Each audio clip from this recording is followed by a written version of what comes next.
This one's called Captured by Cannibals. On a jungle expedition full of glory-filled ambition, our mission took an unexpected twist. I don't know how it happened. We were following the map and then we fell into a trap obscured by mist. We'd been captured by a local tribe who had a scary, silent vibe. Apparently we couldn't bribe their favour. They tied us up with gags and hoods and carried us like sacks of spuds and made it clear we were their favourite flavour. Once in their camp, they sat us down and all their children gathered round to learn about the process of their food. The women were unwrapping us like new delivered packages until at last they left us in the nude. They lit a massive cooking pot and waited till it got so hot we couldn't help but sweat under its heat.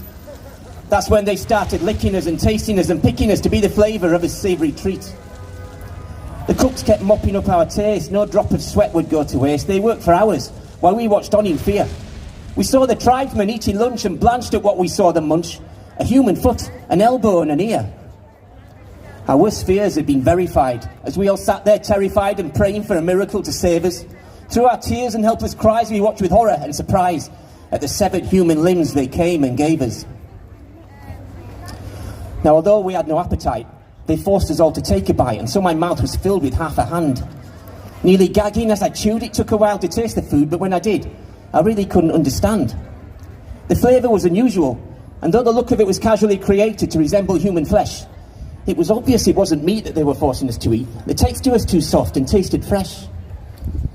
Apparently, these cannibals had learned to cook with vegetables they made to look like things they used to eat.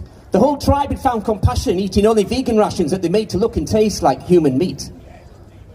So once we'd finished lunch together and they freed us from our tethers, they returned our clothes all freshly washed and dried. Then they led us to the jungle's edge and set us free and gave us veggie fingers, thumbs and toes, all lightly fried. Well, we safely made it back to base and told our tale to every face we met, but most just laughed and walked away.